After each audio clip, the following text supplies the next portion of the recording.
El martes como a las 5:15, a ver, ¿seguro? ¿Se escucha? Sí.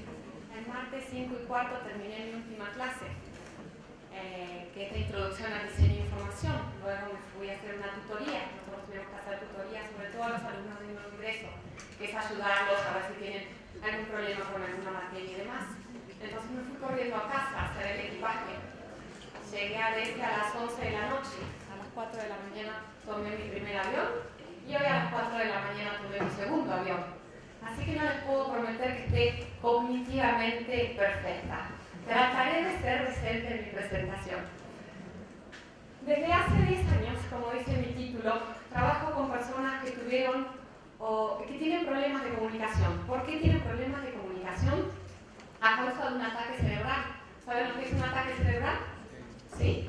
Falta de sangre al oxígeno o lo opuesto, un derrame en el cerebro.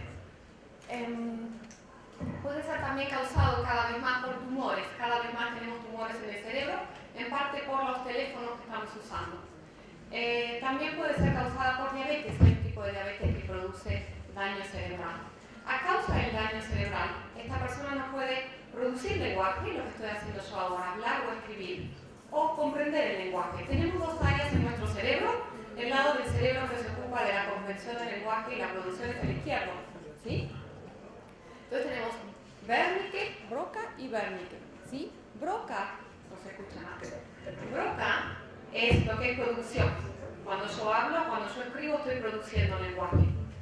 Wernicke es comprensión del lenguaje. Cuando yo leo o cuando yo escucho, ¿sí? Puede ser, cada derrame cerebral es distinto. Entonces lo que sucede es que no hay dos pacientes que tengan el mismo perfil. Tercer micrófono. Ya a esta altura soy Madonna. Paso. ¿Con este? Ok. ¿Qué quiero contarles hoy? ¿Qué aprendí trabajando con personas que tienen dificultades con la comunicación? El desorden se llama afasia. ¿Qué aprendí en estos 10 años trabajando con personas con afasia? Que la investigación es indispensable, que los conocimientos acerca del diseño de la comunicación solo no bastan, no alcanzan, nos faltan muchísimo, que es necesario un conocimiento profundo acerca del tema sobre el que se trabaja y que los verdaderos expertos son las personas con afasia. Yo no sé lo que es vivir con afasia, ellos sí. Pero si yo quiero hacer una contribución, si yo quiero ayudarlos, ellos son los expertos. Y mucho más. La investigación. Trabajo sobre todo con investigación cualitativa, es decir, haciendo entrevistas con usuarios, haciendo observaciones, trabajando con los usuarios. ¿Por qué la investigación cualitativa? Porque nos da una comprensión profunda de las experiencias y de las perspectivas de la gente, pero desde el punto de vista de la gente, contextualizadas en su vida diaria, ¿sí? En su vida cotidiana. Si yo la descontextualizo no sirve. Entonces por eso es fundamental conocer cómo es que la gente vive esa dificultad. ¿Qué hace la investigación cualitativa? Explora un problema desde la perspectiva de aquellos que lo viven y me dice, ¿qué es lo que existe? ¿Sí? ¿Por qué existe? ¿Cuán eficaz es? ¿Y qué se puede hacer para mejorarlo?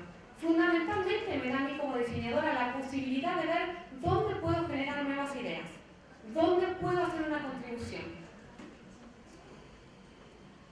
Un ejemplo, cuando no es posible conversar, ¿sí? La conversación es nuestra herramienta fundamental de interacción. Imagínense si de un día, no, nada más ahí está. Si de un día para el otro no pudiéramos conversar, no digo hablar, conversar. ¿Por qué conversar? Porque es cuando me conecto con el otro.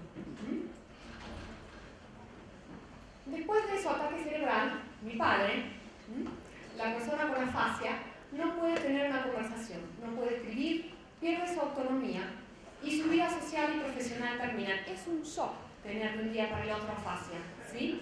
No sé cuál es la cantidad en Colombia. En Estados Unidos hay 1 millón de personas con afasia, en Canadá hay 100.000. En Italia se está viendo, ¿no? Pero hay alrededor de 200.000 personas con afasia. Son muchísimas. En realidad no sabemos ni de qué es, ni de qué se trata, porque la afasia es una discapacidad que no se ve. No es que me falta una pierna, que me falta un brazo, que ando en silla de ruedas. Digamos que es invisible. Pero hay mucha gente que la padece. Todos la podemos padecer. ¿Cuáles son los riesgos de tener afasia? El que fuma, el que tiene alcohol, el que es obeso, el que no se mueve, el que tiene problemas cardíacos, la persona con diabetes. Todos tenemos riesgo de tener afasia. Es un shock, ¿por qué? De un día para el otro, si soy profesora no puedo ser más profesora. Si soy padre no puedo ser más padre porque no puedo hablar. Mis amigos desaparecen porque no saben cómo interactuar conmigo. Mi vida económica es un desastre porque no tengo más ingresos. Mi autonomía, como decía, no puedo ir más al cajero. ¿Se entiende? Digo cajero, al banco. Quedo en mi casa en un rincón, sentado. Así está la mayoría de la gente que tiene afasia. Queda la mayor parte del primer año después del ataque cerebral, queda en la casa aislado, con pocas posibilidades de interacción y desconectada de la familia. ¿Por qué? Porque no pueden conversar. Entonces me pregunté, como diseñadora, la mayoría de nuestros trabajos cuando hacemos investigación empieza con una pregunta. Si cuando no es posible hablar, ¿qué tipo de estrategias pueden brindar una estructura similar a la de una conversación natural? La motivación es fundamental para una persona con afasia, porque imagínense el estado de depresión que tienen, ¿no? Y es muy frustrante usar el lenguaje. Entonces el desafío como diseñadora es, ¿cómo puedo yo motivar a estas personas? Y la comunicación lleva siempre parte en una actividad, ¿sí? Hablamos e interactuamos mientras comemos, mientras cocinamos, mientras educamos, mientras estamos haciendo jardinería. Todo lleva a cabo toda comunicación en una actividad social. Entonces pensé en el juego como actividad. ¿Por qué? Porque cuando uno juega, está jugando, entonces no importa si no puedo hablar. No importa si tengo problemas diciendo una palabra, no importa si no puedo escribir, no importa si no puedo mover el lado derecho de mi cuerpo, que es lo que pasa en general con una persona que tuvo el ataque cerebral en el izquierdo. Entonces diseñé un juego de mesa para facilitar la interacción entre la persona con afasia y la familia de nuevo. El objetivo no es la rehabilitación del lenguaje, sino la interacción familiar. Pero como diseñadora tenía varias preguntas que resolver. Por ejemplo, cómo desarrollar el contenido. Yo no soy fonoaudióloga, yo no soy neuropsicóloga. Sin embargo, tengo que trabajar con fonoaudiólogos y neuropsicólogos y neurólogos en este tipo de proyectos. ¿Qué fue lo que decidí para el contenido? Tomar un tratamiento que existe para reactivar a estos pacientes o fomentar a estos pacientes que vuelvan a hacer preguntas de nuevo. Y entonces este tratamiento tiene preguntas y respuestas. Entonces pensé, puedo tener cartas de preguntas y cartas con respuestas. Y ahí empecé a formar la idea del juego. Pero ¿cuán grandes deben ser las cartas? Si son muy grandes, el juego parece para chicos. Si son muy chicas, no puedo tener tipografía. Es muy chiquita y no la pueden leer. Si es para chicos, es humillante. Esos son todos los problemas que uno va confrontando como diseñador. Era necesario un tablero. El tablero era un juego como una guía. Me dice dónde van las cartas, dónde van los tokens, quién gana. Es como un mapa en el juego. Entonces sí era necesario. Pero el tablero tenía que tener colores totalmente distintos a las áreas donde se ponen las cartas y a las cartas mismas. El color es muy importante en el juego. Si no tiene color, el juego no parece un juego. Pero el color que yo usara no tendría que ser para nenes. Si era para nenes, de nuevo lo van a rechazar. Tampoco tiene que ser colores oscuros porque son personas que están deprimidas. Entonces el color fue un desafío muy grande en el proyecto. ¿Cómo sostener las cartas? Entonces hice esta especie de atriles pequeños. ¿Por qué? Porque el lado derecho del cuerpo está paralizado, esta mano no la mueven. Tengo una sola mano para jugar, entonces tomo y dejo las cartas y la tengo que tener libre todo el tiempo. Entonces eran necesarios atriles. Los atriles hoy en día tienen otro color, pero bueno, aquí tienen una parte naranja para que se vea exactamente dónde va la carta, ¿sí? Todo trabajo del diseñador es facilitar las capacidades de esas personas, optimizarlas. Todo el tiempo como diseñador optimizamos las capacidades de la gente. No importa lo que yo esté diseñando. Jorge dice todo el tiempo que uno como diseñador diseña instrumentos, diseña herramientas. Esas herramientas tienen que hacer algo. Yo no diseño un póster, diseño una herramienta. Ese póster tiene que ayudar a hacer algo, tiene que informar a la gente, tiene que educar a la gente, ¿sí? Lo mismo con el juego. ¿Cómo mostrar quién gana? Entonces era necesario tokens, ¿sí?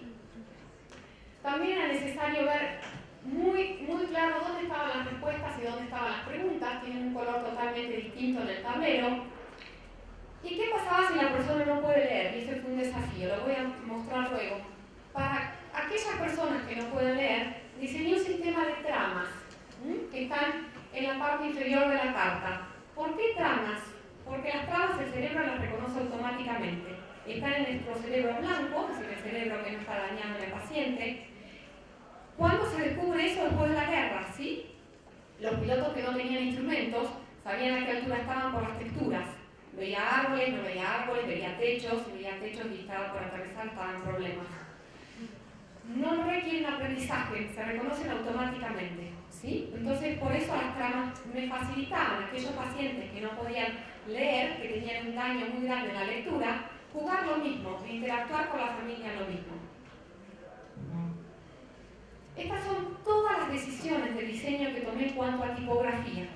En una carta, estas eran todas las decisiones de diseño. Un marco blanco, no es de tipografía, pero bueno, un marco blanco para distinguir la carta de cualquier fondo en el que estuviese. Un mayor espacio entre palabras para facilitar el reconocimiento, porque muchos de ellos leen letra por letra o palabra por palabra. Entonces, la palabra tenía que tener un espacio bien claro. Un aumento del tamaño de la puntuación. Sí, hay un artículo muy famoso que dice que en personas que tienen problemas visuales, muchas veces por el daño del cerebro mis pacientes lo tienen, la puntuación tiene que ser un 15% más grande de la altura de la X. ¿Entiendes si hablo de altura de X? ¿Sí? ¿Cómo les fue en tipografía este año? La altura de X es esto, ¿sí? Es esta altura de la letra. ¿Por qué la X? Porque es la única letra que tiene los dos lados chatos, lisos. Entonces el punto, los signos de puntuación, los dos puntos, las comas, tienen que estar todas un poco más grandes. ¿Qué fue lo que hice? Yo las aumenté un poquito menos. ¿Por qué si las aumentaba un 15% me quedaban muy oscuras en tono? Entonces era mucho más visible el punto que la palabra. Y además las separé más de lo normal. Había que usar una familia tipográfica con caracteres distintivos. Es fundamental. Cada vez que yo selecciono una familia tipográfica, los caracteres tienen que ser legibles. Es bien fácil de diferenciar uno con otro. Futura, por ejemplo, tiene la A y la O iguales, casi iguales. Eso presenta problemas, ¿sí? El texto tiene que estar dividido en unidades de significado para que sea accesible. Por ejemplo, Juan decidió ir a caminar. Jackie le pregunta. Cada línea tiene una unidad de significado. Un mayor tamaño para la clave o la frase clave, ¿sí? Lo que va a ser luego la respuesta, lo más importante que ellos tienen que reconocer. Y también un área de color más clara. Un tamaño y estilo de los caracteres en base a las capacidades y preferencias del lector. ¿Cómo decidí qué familia tipográfica usar? Le pregunté a los pacientes qué diario leían. Todos los diarios tienen familias tipográficas con serif. Por eso decidí usar una familia tipográfica con serif yo también. En este caso estaba usando Century School Book. Hoy en día uso otra familia distinta. Uso de mayúsculas y minúsculas es fundamental. Si yo pongo la palabra solo en mayúscula, elimino el perfil de la palabra. Mi cerebro reconoce un rectángulo. Y aquí tengo otra información. Elimino información cuando uso solo mayúsculas. Colores suaves pero al mismo tiempo alegres. Y la banda, las tramas, para jugar aunque no puedan leer. Esto es lo que pasa, ¿sí? Tengo que coincidir, si no puedo leer, las dos tramas de las dos cartas. Mi carta de respuesta y mi carta de pregunta. Este es el artículo donde habla, donde se hizo la investigación de lo fácil que es reconocer tramas para nuestro cerebro. Este es el juego hoy en día, 10 años después. Cambié todo, o muchísimo. ¿Cómo? Después de usarlo en Canadá durante 5 años, lo usé en Italia durante 5 años. Trabajo generalmente en un hospital con neurólogos, neuropsicólogos y con audiólogas y los pacientes, que son mis expertos. Hoy en día en el tablero se ponen fundamentalmente cuatro cartas. Y estas son las respuestas. El trabajo del paciente es ver si una de las respuestas coincide con una de las preguntas en el tablero. Las cartas de respuestas están aquí, las cartas de preguntas están aquí, y los tokens cambiaron de lugar para ver quién gana. Y los racks también cambiaron de lugar y ahora son violetas.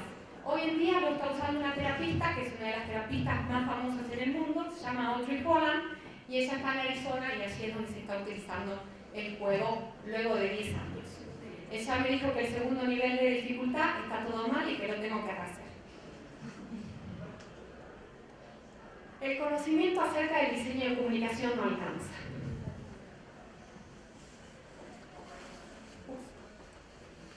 Y es necesario un conocimiento profundo acerca del tema con el que estoy trabajando. Y este es un ejemplo. Cuando estaba haciendo mi tesis de máster en el 2003, decidí entrevistar a expertos en diseño acerca de varias decisiones. Por ejemplo, el color. ¿Qué color les parecía que era mejor? ¿El más brillante o el más suave? Las tramas. Miren lo primitivas que eran las tramas en ese momento. ¿Cuál les parecía mejor? La tipografía, ¿era Gaudí o era Century? Y así le iban preguntando las preferencias de expertos. Consultar con expertos es un método de investigación que se usa mucho, sobre todo si yo, como en ese momento, tenía mucho miedo de interactuar con los pacientes por hacerles daño. Y entonces mi experto en diseño, que es un diseñador holandés muy famoso, dijo: las tramas que no se puedan denominar podrían ser un problema. El punto está en hacer las tramas lo más diversas posibles. Muchas veces los diseñadores tienden a hacer las cosas demasiado ordenadas y con sutiles diferencias, eso es verdad. Mostrar elementos que puedan ser asociados con objetos cotidianos podría ayudar, por ejemplo, una trama con tazas de café. No, hubiese sido un gran error. ¿Por qué? Porque la comprensión es un proceso de coherencia. Yo, si tengo tramas de café acá, trato de entender qué tienen que ver las tazas de café con el texto. ¿Sí? Automáticamente, ¿qué tienen que ver las tazas de café con el texto acá? Que se fue a caminar a buscar un café, ¿qué está haciendo, Juan? ¿Qué pasó? ¿Sí? Hubiese sido un gran error. Mi experto era un experto en diseño, pero no un experto en los problemas cognitivos del paciente con afasia. Si yo no hubiese tenido background en afasia y no hubiese estado trabajando con expertos en afasia al mismo tiempo, ¿sí? Hice entrevistas con diseñadores, expertos en diseño y entrevistas con expertos en afasia. Si yo no hubiese hecho eso, hubiese cometido un gran error. Y todavía tendría a los pacientes mirando a la carta preguntándose qué les quise decir. Cada vez que confundo al paciente, se siente muy mal, se siente incompetente. Eso lo tengo que evitar. No son incompetentes, tienen problemas con el lenguaje, son sumamente inteligentes. Los verdaderos expertos son los usuarios. Muchísimo se sabe sobre la educación y el uso de la imagen, ¿sí? Aquí tienen un artículo, yo lo traje a lo que les interesa. Es un artículo muy, muy bueno, donde se dice que cuando yo estoy aprendiendo, y estoy aprendiendo textos complejos, como un texto de biología, de química, el uso de la imagen facilita el aprendizaje. ¿Por qué? Porque facilita la comprensión del texto. Hay 5 funciones que tiene la imagen en el texto. Decorativa, si cuando no tiene absolutamente nada que ver con lo que está diciendo el texto y es un adorno. Representativa, que es cuando hace un espejo con las partes del texto. Lo mismo que tengo en el texto lo pongo en una imagen. Lo duplica. Si muestro la información de las dos maneras, visual y verbal. Organizativa, que es cuando me da un marco para poder entender, un marco de referencia. Puede ser un mapa, por ejemplo, si estoy estudiando geografía y tengo que localizar los ríos en Colombia, un mapa me ayuda a visualizarlos, a entenderlos, me organiza. Interpretativa, básicamente me explica lo que no es posible explicar en el texto, ¿sí? Y usa una metáfora. Puede ser, por ejemplo, explicar el pensamiento rizomático con las papas. O puede ser comparar cómo funciona la circulación, el bombeo del corazón con una bomba para inflar una cosa así. Transformativa, en cambio, me ayuda a memorizar el contenido, ¿sí? Es como si yo, la imagen que hoy les hubiese puesto una imagen del cerebro con palabras claves de cada zona del cerebro y qué hace esa zona del cerebro. Eso sería transformativa. Cuando uno hace investigación, tiene que hacer un consenso informado. Es una cuestión ética y legal, sobre todo si trabajamos en un hospital. ¿Qué es un consenso informado? Es un documento donde yo le explico al paciente los riesgos de participar en la investigación, los beneficios de participar en la investigación y todas las cosas que le voy a preguntar, qué material le voy a mostrar, cuánto va a durar y por qué debería participar. Y entonces, al hacer el consenso informado, que es, si yo quiero publicar un artículo hoy en día, el journal me va a preguntar si tengo el consenso informado. Tan importante es hoy en día en la investigación. Y el uso de la imagen pensé que era fundamental para facilitar el acceso a la información en un consenso informado en pacientes con afasia. Cada vez se va más gente. Me parece aburridísimo. En la investigación se exige buscar el consentimiento libre e informado de los participantes. Aquellos que hayan tenido una cirugía lo deben haber pasado. Me tienen que informar qué tipo de anestesia, cuánto me van a dar de anestesia y demás. Les paso esto, si no se aburren. La literatura de afasia, ¿sí?, acerca del consenso informado con afasia, dice que algunas personas han expresado sorpresa por el nivel de competencia por parte de los adultos afásicos cuando estos métodos son utilizados en combinación con material especialmente diseñado que combina pictogramas y textos grandes en una página organizada visualmente y con cuidado. Ahora, afortunadamente, mostraba el artículo a la imagen. Esta es la página organizada visualmente y con cuidado.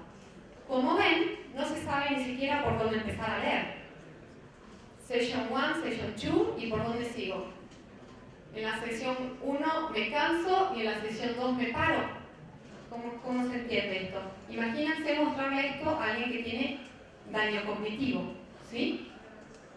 Y luego el reloj que tiene un signo de interrogación, es decir, how long, no sé quién lo entiende. Entonces tenemos un problema grande con lo que los terapistas consideran que funciona.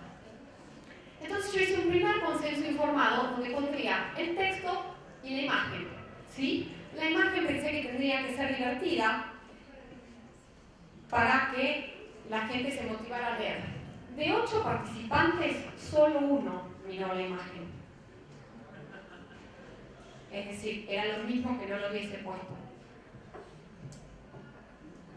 Entonces me pregunté por qué, qué era lo que pasaba. ¿Cómo podía ser que yo pongo texto e imagen y no la van a ver?